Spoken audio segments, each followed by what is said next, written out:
Bonjour, bienvenue dans Parole de femmes. Alors, je vous l'avais dit que nous allions retrouver Omer. Eh bien, c'est aujourd'hui le grand jour où Omer revient dans Parole de femmes. On a été des femmes sages cette semaine, Oui, on accueille Nadine. nos maris. Oui, c'est ça. Et puis, on a fait l'émission sur le ménage toute seule.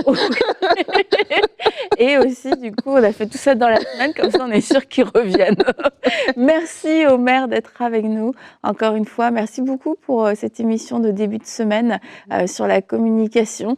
Je pense que ces genres d'émissions, on peut les réécouter quand même plusieurs fois. Ouais. Et aujourd'hui, eh bien, tu es encore là avec nous pour nous parler, pour répondre à cette question que des femmes se posent.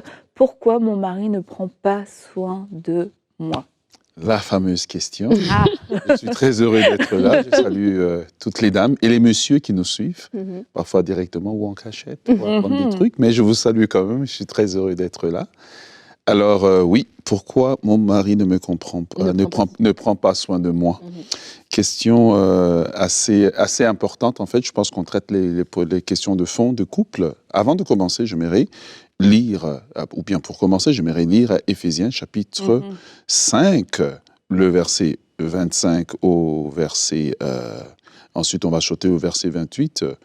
La Bible nous dit, « Marie, aimez vos femmes comme Christ a aimé l'Église et s'est livré lui-même pour elle. » Verset 28 nous dit, « C'est ainsi que le mari doivent aimer leur femme comme leur propre corps. Celui qui aime sa femme s'aime lui-même. » Verset 29, « Car jamais personne n'a haï sa propre chair, mais il la nourrit et en prend soin comme Christ le fait pour l'Église. » C'est un verset, une série de versets intéressants parce que chaque personne aime prendre la part qui l'arrange. Mais ce que j'aime ici, c'est que au verset 28 et 29, l'accent est mis sur le fait de prendre soin. Et lorsque on se marie, on vient souvent avec des idées préconçues que l'autre sait comment prendre soin de moi. Mais en fait, moi, je suis moi. Et j'ai une façon dont j'aimerais qu'on prenne soin de moi.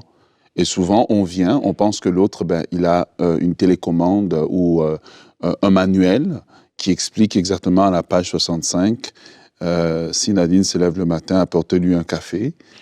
Non, ça n'existe pas. C'est au fur et à mesure, en fait, qu'on va évoluer dans la vie. Alors, que veut dire, en fait, prendre soin de moi? Commençons peut-être par définir, c'est quoi prendre soin de moi? Différentes personnes auront peut-être différentes définitions de prendre soin de moi. Certaines personnes, prendre soin de moi, c'est une fois par semaine, écoute, laisse-moi mon petit espace. J'aimerais juste être moi-même avec moi-même. Prendre soin de moi, pour certaines personnes, c'est s'occuper de moi. Prendre soin de moi, c'est me donner de l'attention. Prendre soin de moi, c'est peut-être c'est répondre à mes besoins à différents niveaux, au niveau physiologique, au niveau émotionnel, etc. Donc chacun doit déjà au départ dans une relation essayer d'expliquer à l'autre c'est quoi prendre soin de moi, parce que l'autre en face ne sait pas. Et ça, j'aimerais insister que l'autre en face ne lit pas dans notre cerveau. Quand il dort la nuit, il ne rêve pas tout le temps de nous. Il faut lui dire, si vous ne parlez pas, l'autre personne ne pourra pas savoir. Alors, pourquoi ? Pourquoi est-ce que justement, en général, peut-être la femme va dire l'homme ne prend plus soin de moi? Parce qu'en général, les femmes ont l'impression que cet homme qui était conquérant, qui pendant les fiançailles savait parler, pouvait se déplacer, pouvait quasiment décrocher la lune pour nous. Dépenser, exactement. Cet homme, en fait, qui était en fait le summum de tout ce qu'on a toujours rêvé du prince charmant, parce que la plupart des femmes pensent qu'elles sont des princesses. Et là, pardon ? Elles le sont. Elles le sont, voilà. Alléluia. Amen. Et voilà. Et pourquoi est-ce que cet homme, et là je vais de façon générale, on a l'impression qu'il prend plus soin de moi? De façon peut-être directe, c'est que cet homme était un conquérant, c'était un chasseur. Il a chassé et il a obtenu sa proie. Il a obtenu ce qu'il voulait. Et donc il a atteint son objectif. Donc, s'il ne fait pas attention, c'est pour ça que beaucoup de femmes vont dire tu me prends pour acquise.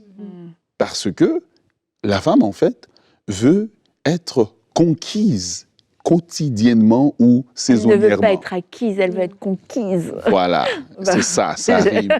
On va sortir la chanson bientôt.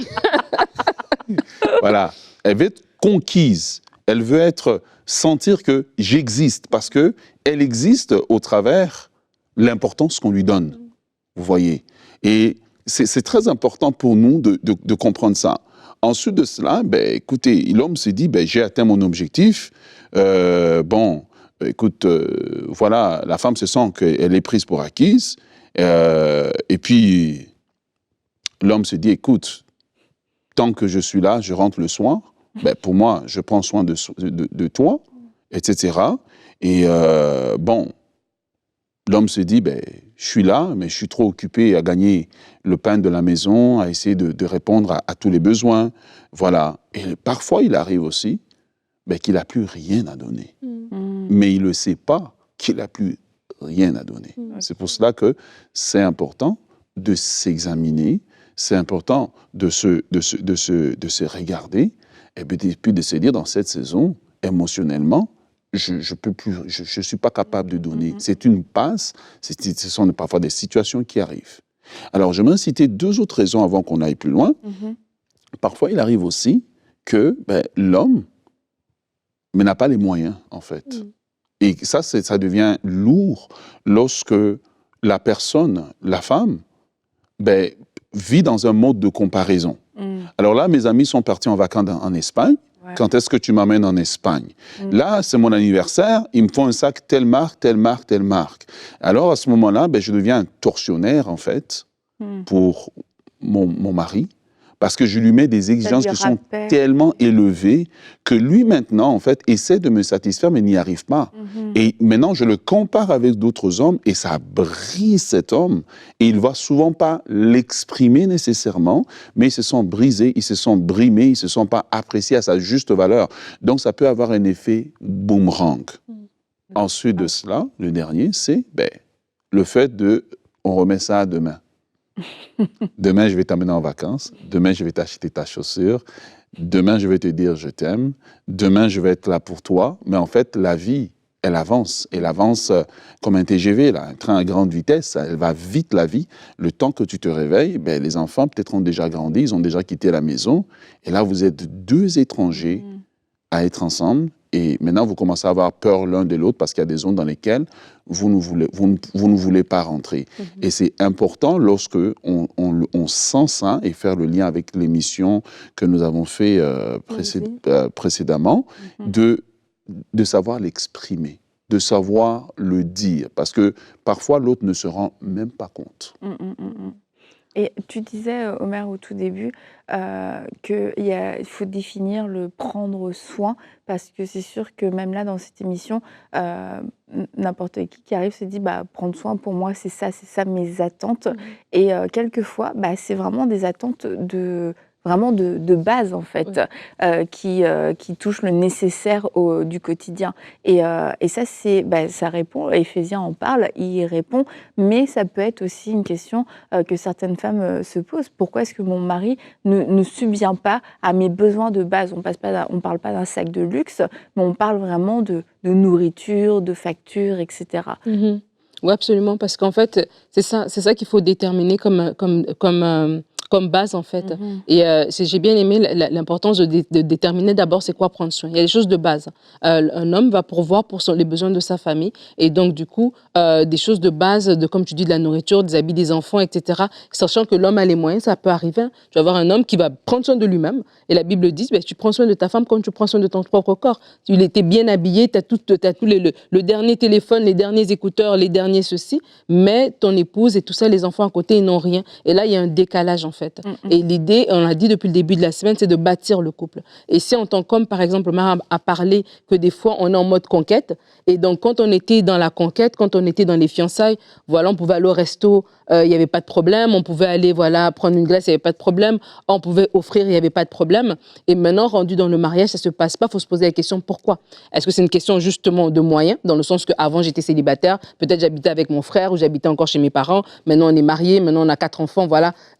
les finances ne nous permettent pas de faire autant d'extravagance, ou bien c'est une question de j'ai plus besoin de le faire. Et si c'est la deuxième réponse, là il y a vraiment un souci parce qu'on est en train de bâtir notre couple pour continuer. Et la conquête, elle se fait au quotidien. Autant que la femme va conquérir son mari par son comportement, par son charme, par son écoute, par toutes ces choses-là, autant si l'homme aussi doit aussi avoir cette pensée de dire qu'est-ce qui fera plaisir à ma femme.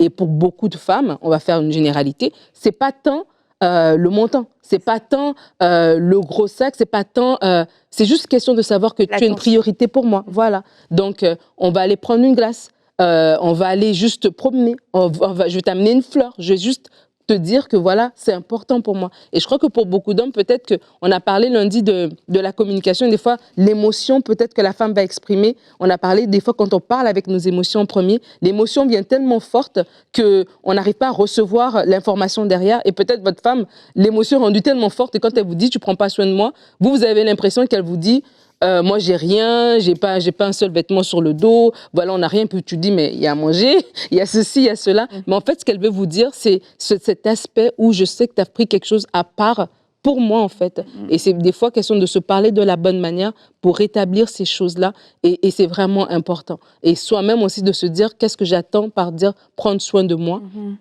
Et si pour moi prendre soin ça passe par un cadeau, prendre soin, ça passe par un temps de qualité, ça passe par un câlin. Ces choses-là, c'est important de le mentionner à l'autre. En fait. Je pense aussi une des définitions qu'on pourrait donner à prendre soin, ce serait de veiller au bien-être physique, émotionnel et spirituel de l'autre. Et de se dire, c'est ma responsabilité. C'est pas ma responsabilité que l'autre personne, de rendre heureux l'autre personne, parce que notre ressource est tendue, on le sait, mais c'est ma responsabilité de veiller et de pouvoir poser les bonnes questions et puis aussi de pouvoir être acteur. Qu'est-ce que je peux faire? Est-ce que je peux faire quelque chose? Donc le bien-être physique, c'est les choses dont on a parlé, ça va être ces choses peut-être quelquefois de base, mais quelquefois un peu moins de base parce que ça peut être aussi suite à une maladie, quelquefois c'est une maladie ultra temporaire, ça peut être une grippe, mais une femme qui a une grippe, on voit souvent des posts, une femme versus un homme, mais voilà, si votre femme elle est alitée, même ne serait-ce quelques jours, elle a besoin que quelqu'un prenne soin d'elle physiquement, elle a besoin que quelqu'un dise ok, je vais m'occuper de toi, peut-être apporter un thé, faire quelque chose, et ça c'est prendre soin, c'est pas remplir forcément le frigo, parce que vous dites, comme tu dis, le frigo est plein, mais c'est cette attention du moment qui répond aux besoins du moment. Alors oui, ça ajoute de la complexité du moment. Ça veut dire que c'est changeant. Ça veut dire que ça varie. Oui, ça varie parce que on n'a pas toujours le même besoin à la même heure, le même jour, la même année, etc. Le bien-être émotionnel, c'est de voir si ma femme, j'ai l'impression qu'elle est triste, j'ai l'impression qu'il y a quelque chose. Qu'est-ce qui se passe? Pourquoi? Comme tu as parlé, Omar, en début de semaine, Esther, le roi a vu qu'il y avait quelque chose. Et c'est là où il dit, mais qu'est-ce que tu veux me dire? C'est quoi ta demande? De quoi as-tu besoin? Et c'est lui qui a posé cette question. Et certaines femmes attendent juste que vous posiez cette question. Et le simple fait de le poser, de dire de quoi as-tu besoin, qu'est-ce que je peux faire pour toi, ça peut aussi, ça peut faire du bien de se dire il a vu, il sait pas quoi faire, mais il a vu et rien que ça fait du bien. Oui. Et en fait, souvent les hommes, excuse-moi, non, vas-y. souvent en fait, la personne en face ne va pas le faire pour différentes raisons, soit parce qu'elle ne voit pas la nécessité. Voilà. Surtout lorsqu'on arrive à une étape où, voilà, on a eu nos enfants, voilà, tu as la bague au doigt, il y a la voiture qui est là, le frigo est plein. De quoi tu as besoin? En fait, moi, je ne suis pas toi. Mais la deuxième des choses, c'est que parfois aussi, lorsqu'on a cette personne, on a vécu des mauvaises expériences, parfois, on va se retrouver qu'on a comme cette honte ou cette peur de demander. J'ai peur qu'elle me dise quelque chose qui va tellement être au-dessus que je ne pourrai pas répondre. Ah, mais pourquoi tu es triste? Ah, j'aimerais aller en vacances aux Maldives pendant 3 semaines. Tu m'emmènes, moi, chérie? T'es comme, là, vous voyez. Donc, parfois, on arrive à un point où j'ai peur qu'on me dise quelque chose auquel je ne peux pas répondre. Surtout quand je sais que cette personne m'a déjà demandé la chose et que je sais que je ne peux pas l'offrir, mais que je n'ai pas le courage de dire non poliment que, bon, ça c'est dans notre budget céleste, mais ce budget sur la terre, ça ne cadre pas encore, il n'y a pas encore eu les transferts célestes. Alors, lorsque on fait face à ça et que je vois cette personne peut-être qui est triste parce que pour elle, c'est important, mais j'ose plus revenir demander. Et cette personne, alors, du côté de la femme, ça va être, ah, mais il m'ignore. Pourquoi? Ben parce qu'on a coupé maintenant les ponts de communication. Il n'y a plus de ponts de communication. Chacun vit dans son monde. Et l'autre a l'impression, ben, comment dire, que la femme a l'impression que ben, c'est parce qu'il ne me considère pas, je n'existe pas pour lui. Vous savez, tous les scénarios qu'on peut se faire dans notre tête, etc. Ensuite de cela, ben, l'homme de son côté, ben, il a l'impression que maintenant, il exagère, comment il peut me demander un truc comme ça, etc., etc., etc. Alors, si jamais, mais Nadine vient me demander un truc comme ça, je ne peux pas m'offrir. Moi, mon truc, c'est simple, on va le faire dans 20 ans. On va le faire, mais on va le faire. On va le faire dans 20 ans. Je n'ai pas dit non. J'ai dit dans 20 ans, on va le faire. Aujourd'hui, je n'ai pas les moyens. J'aimerais bien te l'offrir. Voici comment on répond. J'aimerais bien te l'offrir. J'aimerais bien te l'offrir. Ça me fait plaisir de te l'offrir. Tu sais que si j'avais le moyen, je le ferais. Mais déjà, là, au départ, on a déjà répondu. Mais tu sais quoi, je crois que dans 20 ans, j'aurai le moyen. Pas dans 20 ans, chérie. Non, non. Ben, rapidement. Mais c'est ça, d'abord d'avoir la disposition de, tu sais, si je pouvais, je le ferais. Mais je veux revenir aussi sur le point que tu as parlé, parce qu'on a dit prendre soin, c'est pas quelque chose d'extraordinaire des fois. C'est pour on fait des exagérations, voilà, des vacances de 3 semaines dans un truc de luxe et tout. Mais c'est des fois des petites choses. Et prendre soin de l'autre, quand l'autre est en position de faiblesse, tu as parlé de la maladie, par exemple, c'est tellement important. Et des fois, il y a des hommes, il y a des moments cruciaux dans vos couples où il y a eu des ratés parce que l'autre avait vraiment besoin. Une femme qui vient d'accoucher, elle rentre à la maison, voilà, et puis elle a eu peut-être une césarienne ou elle a eu un accouchement naturel, mais son corps est tout chamboulé. Et juste le truc de dire que je t'amène une petite compresse d'eau chaude et tout ça, je t'apporte un thé, je redresse le coussin.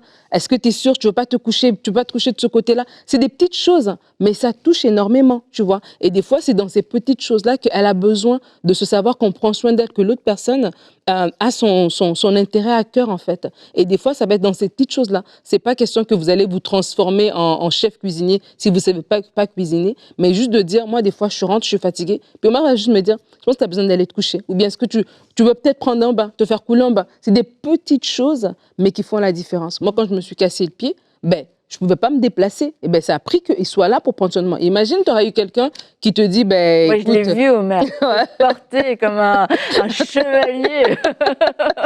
je veux dire quelque chose au risque peut-être de choquer certaines personnes, mais je pense qu'il faut désapprendre pour réapprendre.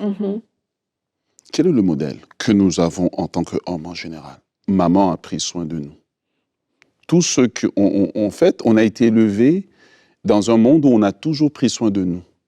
Et on nous a inconsciemment inculqué que je prends surtout dans des cas comme la maladie, etc. Tu vas à l'hôpital, les infirmières sont quoi? C'est des femmes en général. Donc on a comme, c'est inconscient. C'est pas qu'il va le faire méchamment, que non, je ne veux pas prendre soin de toi. Mais à un moment donné, je reprends cet épisode, quand il s'est cassé le pied, j'étais désemparé, je ne savais pas quoi faire. Je voulais bien faire quelque chose, mais émotionnellement, j'étais mélangé à l'intérieur, je voulais faire quelque chose, je ne sais pas quoi faire. Et c'est ça qui arrive à plusieurs personnes. Mais quand ça arrive là, ce n'est pas ce qui nous arrive, c'est la façon dont on veut communiquer. Écoute, je sais que tu n'es pas habitué, mais j'attends ça de toi, aide-moi. Mais souvent, qu'est-ce qui se passe? Ah, tu n'as pas fait et je le condamne. Quand tu le condamnes, il braque. Il braque pourquoi? Non seulement il ne sait pas quoi faire, mais maintenant il se fait accuser. Donc il a 2 couronnes maintenant qu'il doit porter sur lui. Et il se sent comme si je ne suis pas capable de faire. Mais tandis que si dans ces zones-là on dit, écoute, j'attends ça de toi, je vais te demander, ça sera juste quelques jours, j'ai vraiment besoin de toi. Il va apprendre. Vous allez voir à un moment donné, ça va être un automatisme que, tu voyez, souvent Nadine va rentrer, je dis, mais je pense que tu devrais aller dormir. Elle dit, non, je dois travailler. Je dis, non, dépose ton ordinateur, va dormir. Mais on a besoin de le dire parce que parfois, les gens vont regarder, ils ont l'impression que nous, on vit sur un nuage. Non, parfois, elle rentre, elle est fatiguée. Tu as besoin de te reposer, tu as besoin de quelque chose, je suis là pour toi. Mais ça, c'est arrivé parce que, quelque part, j'ai dû désapprendre pour réapprendre. Et c'est ce que nous devons faire en tant qu'hommes, désapprendre. Apprendre que si je prends soin de ma femme, ben je prends soin de moi. C'est ce que la Bible attend de moi. Il ne faut pas se cacher derrière la culture pour dire « Ah, mais c'est comment un homme peut apporter ça à sa femme ». Mais c'est ta femme, c'est ton corps. Je veux dire, tu ne mets pas tes propres chaussures toi-même. Voyez, et je crois qu'il faut qu'on désapprenne. Il faut qu'on apprenne à désapprendre certaines choses pour dire oui, j'avais vu ça dans la société comme ça. Oui, j'avais vu ça auprès de mes parents comme ça, ou auprès de mon oncle, ou auprès de je ne sais pas trop qui. Mais ce n'est pas ça qui fait fonctionner mon mariage. Ce qui fait fonctionner mon mariage, c'est quand je suis là pour l'autre. Et quand on est là pour l'autre, on lui montre que tu sais quoi, je suis loyal envers toi quand tu es bien, et je suis loyal avec toi aussi quand ça va mal. Parce que finalement, c'est ce qu'on a promis à l'Église, non?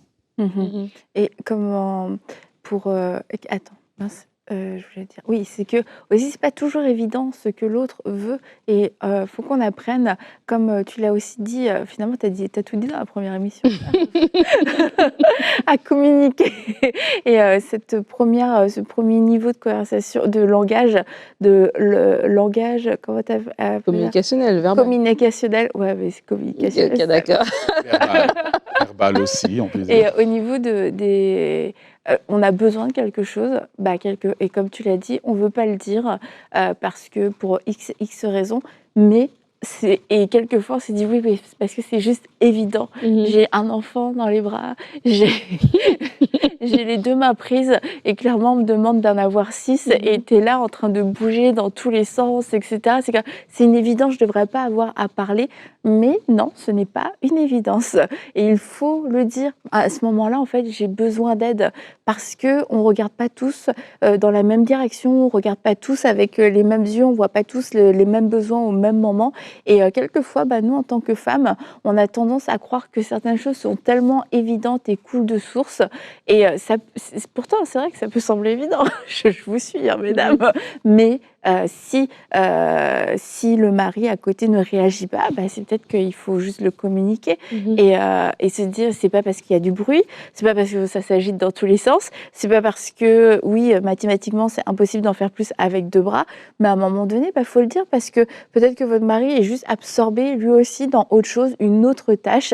Il est en train de travailler, il s'est dit je vais rentrer plus tôt, je vais faire du télétravail parce que ça va soulager ma femme que je sois là. Il a l'impression de faire quelque chose de bien. Et encore une fois, on est 2 personnes qui s'aiment, mais qui évoluent avec 2 langages différents. Et parce qu'il n'y a pas eu ce moment où on se dit, voilà, en fait, ce que j'attends de toi. Et parce que ça va créer constamment des déceptions. Et si vous avez besoin d'aide, dites-le. Et peut-être, comme aussi tu l'as dit, Omer, il y a les 3 versions du robinet. Peut-être que la première version, elle est un petit peu intense aussi. Et ça peut se faire sur beaucoup, avec un ton, avec beaucoup de reproches, avec beaucoup d'accusations. Et même si vous vous dites, ouais, mais moi, j'en peux plus, j'ai besoin d'aide, n'empêche que la forme, à ce moment-là, elle va pas vous aider, en fait, à véhiculer le message. Ça va pas amener de la compassion chez votre mari. Certains maris, ça les fait fuir, en fait. Même ils se disent, écoute, moi, j'ai voulu rentrer plus tôt pour être sympa. Je vais rentrer plus tard demain parce que je vais passer ce moment de chaos dans la maison. Apparemment, elle est un petit peu sur les nerfs. Donc, c'est de pouvoir apprendre. Et je sais, c'est beaucoup demandé, mais nous avons cette capacité de pouvoir nous maîtriser et de pouvoir aussi avoir le choix de parler avant que ça explose. On sent que ça monte, on n'attend pas d'être au paroxysme pour commencer à hurler dans tous les sens. Oui, et tu voulais dire quelque chose? En fait, je voulais juste rebondir sur ce qu'Annabelle disait. Je crois que c'est important d'apprendre à valoriser pour demander. Dans le sens que si je viens, je dis, exemple, Annabelle, je sais que tu es vraiment occupée, mais j'ai vraiment besoin de toi. J'ai dit 2 fois vraiment. Vous voyez? Je reconnais la valeur de ce que tu fais. Même si il est là, mettons, en train de regarder son match de foot, pour toi, c'est rien. Mais pour nous, c'est très important qu'on va regarder le même match plusieurs fois. Je sais que ce match est vraiment important pour toi, mais là, j'ai vraiment besoin de toi. Je viens, dans ma façon de parler, de le mettre dans une condition où mettre pause à son match sera plus facile. De la même façon que je ne sais pas que ma femme est en train de regarder autre chose, etc. et que je me rends compte que, waouh, je sais que tu aimes beaucoup ce film-là, mais j'ai vraiment besoin de toi en ce moment. Vraiment, vraiment. C'est ce que Jésus disait en vérité. Waouh. Mais tu sais, quelquefois, on ne sait pas trop la limite entre ce que je peux demander, ce que je ne peux pas demander aussi, si c'est légitime ou si c'est un caprice. Et Déborah de France a demandé dans Allô les filles, est-ce que je suis capricieuse, mon mari, parce que mon mari le dit, alors comment savoir si il a raison? Alors je ne sais pas si elle a demandé à son mari d'arrêter son match de foot pour venir l'aider à sortir les courses. Nadine? Oui, alors le caprice, la définition du dictionnaire, c'est une volonté soudaine, irréfléchie, changeante de quelqu'un. Et c'est comme synonyme un coup de tête, une envie, une extravagance, une fantaisie. Et lorsqu'on parle d'être capricieux, c'est vraiment pour moi, dans mon sens, c'est de demander des choses qui sont hors de l'ordinaire en fait. Et si votre mari vous reproche d'être capricieuse, donc le mot est quand même choisi, d'abord peut-être de définir qu'est-ce qu'il entend par capricieux, parce que peut-être que vous demandez des choses qui sont standards. Vous demandez peut-être qu'il y ait de l'électricité, qu'il y ait à manger, que vous ayez un nouveau manteau. Vous demandez des choses basiques, mais pour lui, il va dire c'est un caprice. Donc là, si ça, c'est des choses normales, il y a question de s'asseoir et qu'ils comprennent que maintenant qu'on est mariés, c'est vrai que les besoins du foyer vont passer avant nos besoins personnels. Donc, le besoin d'un nouveau téléphone ou d'une nouvelle voiture et le besoin de la nourriture dans la maison, il y a quand même un ordre de priorité à ce moment-là. Mais si vous êtes dans un couple sain et que tout ça a été déterminé et que là, il vous reproche vraiment d'être capricieuse, posez-vous la question. Est-ce que vos demandes sont excessives? On a parlé tout à l'heure dans des exemples évidemment exagérés, mais oui, si vous demandez quelque chose, vous êtes une adulte, vous faites partie de ce couple, vous êtes deux. Et peut-être c'est lui qui gère les finances, mais vous êtes une adulte, vous savez combien toutes les choses coûtent. Si vous demandez un sac qui vaut la moitié du salaire mensuel, ça c'est quand même faut se poser la question, c'est quelque chose qui est réalisable, qui est atteignable. Est-ce que je demande quelque chose, je lui dis ok, j'aimerais ce truc, il va dire écoute, ça coûte un peu plus que j'ai, je veux budgéter, pas dans 20 ans, je vais budgéter et puis je vais pouvoir te l'offrir, je sais pas moi, à Noël. Ok, d'accord.